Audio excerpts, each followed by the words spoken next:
torno a plataformas, le pregunto de seguido, ¿tienen denuncias puntuales? Sí, tenemos, le comento, desde el año pasado, alrededor como del mes de septiembre del año pasado, a través de algunas manifestaciones en la capital, acá en San José, que se dieron, recibimos a un grupo de trabajadores, de repartidores, ¿verdad?, de estas empresas, ellos en su momento alegando algunas inconsistencias o algunas precarizaciones que se les estaba dando en su día a día laboral. En ese momento, pues todavía estamos en pandemia, pero la pandemia estaba en su máximo esplendor, habían muchos cierres, no les estaban facilitando condiciones de salud ocupacional, otras cuestiones de tarifa que ellos estaban hablando, de las horas de desconexión que les otorgaban, y llegamos con los acuerdos de hacerlo por medio de dos áreas que le corresponden al Ministerio de Trabajo, dos sombreros o acciones que puede articular el Ministerio de Trabajo para fiscalizar esas problemáticas. La primera que se dio fue hacerlo a través de una mesa de diálogo social, una mesa de conciliación, en la cual consistía traer a los trabajadores, que los trabajadores le presentaran a la empresa formalmente el Ministerio de Trabajo como un buen componedor, como mediador, los trabajadores le expusieran estas inconsistencias que encontraban en sus trabajos a las empresas, y se hizo esa gestión. Convocando a las empresas a través de los medios de notificación que nos facilitaron estos trabajadores. Pero no tuvo un buen resultado. ¿Por qué? Porque en algún momento sí parecer que una notificación sí fue efectiva, en la otra no hubo respuesta de notificación, no se pudo localizar a la empresa, era uno de los altibajos que habíamos encontrado. Se hicieron presentes los repartidores, sin embargo las empresas no se hicieron presentes. Entonces a partir de ahí se creó el acta y se cerró esa posibilidad en algún momento de las mesas de diálogo. Posteriormente, la otra probabilidad que tenemos nosotros ya es en la fase inspectiva en sí, en ir a hacer un trabajo de campo y buscar esa verdad real de los hechos, buscar ese contrato realidad que sucede en la calle, entrevistas con los trabajadores, si es posible encontrar a las empresas para poderles notificar algunas posibles infracciones que hayamos encontrado. Entonces, la semana pasada, si no me equivoco, de la semana pasada, el jueves de la semana pasada, tuvimos una reunión ya con este colectivo de trabajadores, pero ya con una organización más formal porque se organizaron en un sindicato. Y ahora podemos hablar en derecho comparado a nivel mundial cómo es que ha iniciado esto a través de la organización de los repartidores, a través de un sindicato, cómo ha evolucionado la historia a nivel mundial, la realidad jurídica de estas personas. Entonces nos reunimos con ellos y llegamos también ya a unos acuerdos más concretos de cómo abordar la inspección. Uno de los acuerdos primero fue que por medio del Consejo de Salud Ocupacional, que es perteneciente al Ministerio de Trabajo, vamos a hacer un estudio respecto a cargas de trabajo y factores de riesgo que puedan poner, valga la redundancia, en riesgo la salud ocupacional de estas personas. Eso es uno de los primeros acuerdos. Ese estudio ya va realizado, se va a abordar de la manera más inmediata. Y el segundo es ese factor investigativo que vamos a hacer con el cuerpo de inspectores nuestro. Sin embargo, a solicitud también de los sindicatos, tenemos aquí varias complejidades. ¿Cuáles? Bueno, no es una relación laboral normal en el que el empleador está en una oficina y podemos ir a notificarlo. Se trabaja por una app, las tecnologías han avanzado muchísimo. Entonces, ¿cuál es el impulso que vamos a hacer?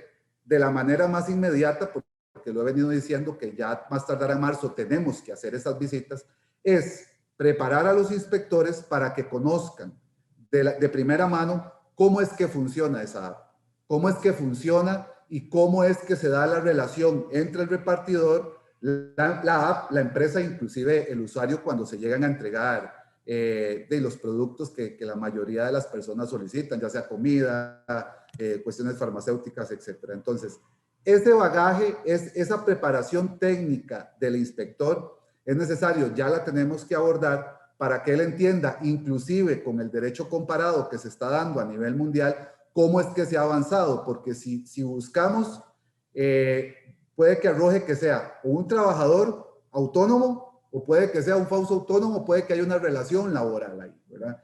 Nosotros, para definir una relación laboral, podemos buscar tres ejes. Uno es la prestación de un trabajo, el pago de salario, y por supuesto, una figura muy importante es la subordinación.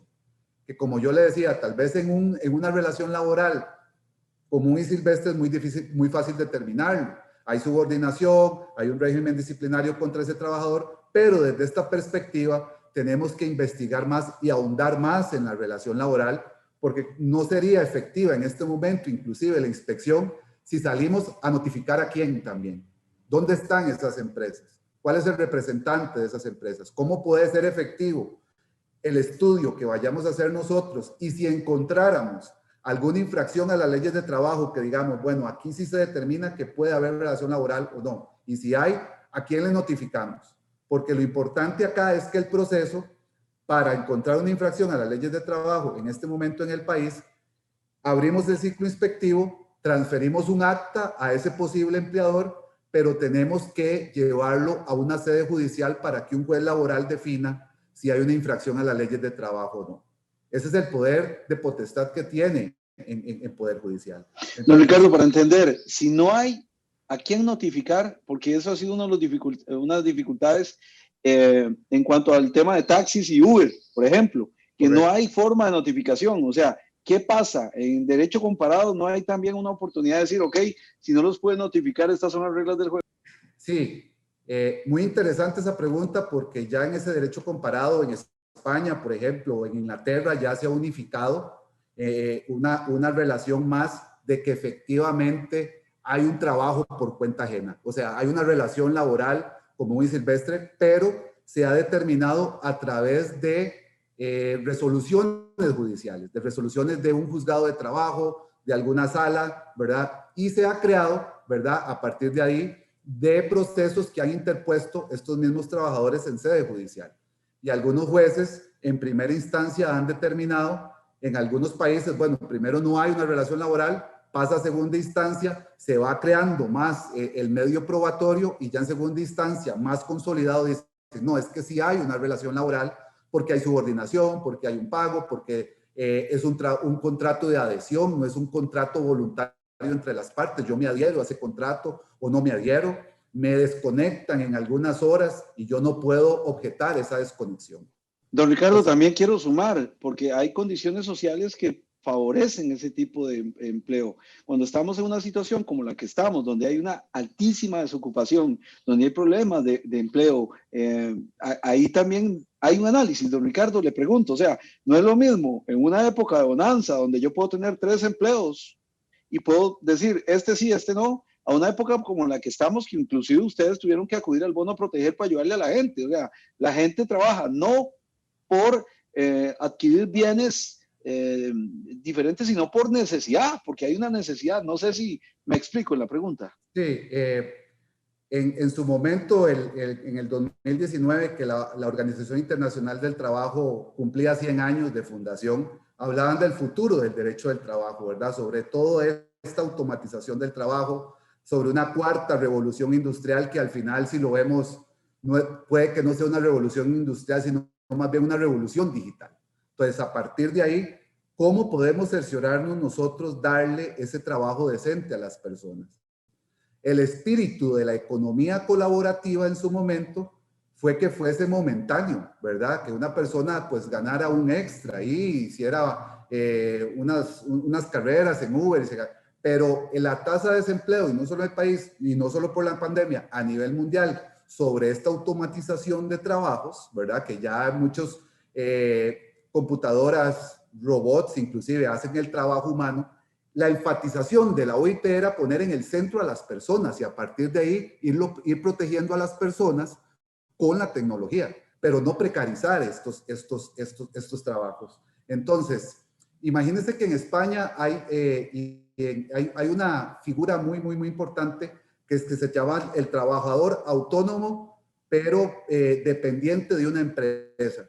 Entonces uno empieza a investigar y dice, bueno, si soy autónomo, ¿cómo puedo ser dependiente de una empresa? Bueno, es que ya hay una legislación, sí, en España, en la que dice, si este trabajador de plataformas su salario o sus ingresos son mayor al 75% de de una sola empresa, es un trabajador autónomo, pero dependiente de esa empresa. Entonces, esa empresa tendría algunas responsabilidades respecto a salud ocupacional y derechos laborales de esta persona. Entonces, aquí tenemos que empezar de cero y traer el tema de discusión por medio de un proyecto de ley, lo vamos a solventar, vamos a crear alguna política pública desde el punto de vista administrativo por las inspecciones de trabajo, qué puede arrojar por ese medio probatorio. Entonces, tenemos que ir creando y ir definiendo, bueno, ¿son autónomos porque hay un fondo jurídico que lo dice? No, hay una relación laboral directa porque hay un fondo jurídico, hay una investigación que lo dice, pero sí dar certeza para estas personas a ese acceso de trabajo decente que la OIT ha promulgado en su centenario. Don Ricardo, yo sé que usted es muy diligente, sé que es un hombre correcto, conozco su trabajo, pero ¿cuánto tiempo estamos hablando, Ricardo? Porque aquí el problema es el tiempo, porque la precarización del trabajo urge, la calidad de las personas se deteriora. ¿Cuánto tiempo ustedes creen que les tomará? Nosotros estamos pensando que en menos tiempo de un mes estaríamos haciendo ese trabajo de campo. Pero tenemos la necesidad de preparar, y no solo, pongámoslo por ejemplo, también hay inspectores en el Instituto Nacional de Seguros sobre la póliza de riesgos del trabajo. Hay inspectores, o sea, todo el cuerpo inspectivo que haga referencia a la seguridad jurídica del sector trabajador del país es importante traerlo. ¿Cómo avanzaría en este momento también la Caja Costarricense del Seguro Social también? Entonces, pero ese bagaje, ese conocimiento del derecho comparado, para que se haga un poco más a profundidad ese estudio, ese trabajo, esa pericia que tengan los inspectores para encontrarlo, es esencial, y también para buscar qué hacemos para poder notificar a estas empresas también. Entonces, primero que todo, la importancia es la preparación de estas personas, que va a ser de manera inmediata, todavía no tengo la fecha, pero sí hacerlo para que de aquí a un mes estemos en la calle haciendo este estudio de las condiciones laborales de estas personas. Esto va de la mano con lo que le dije al principio del estudio de salud ocupacional por medio del Consejo de Salud Ocupacional, que eso también nos podría servir o le podría servir en su momento, ya sea a un legislador o a un juez laboral, tener esos insumos para que él defina qué tipo de relación tienen estas personas en el país.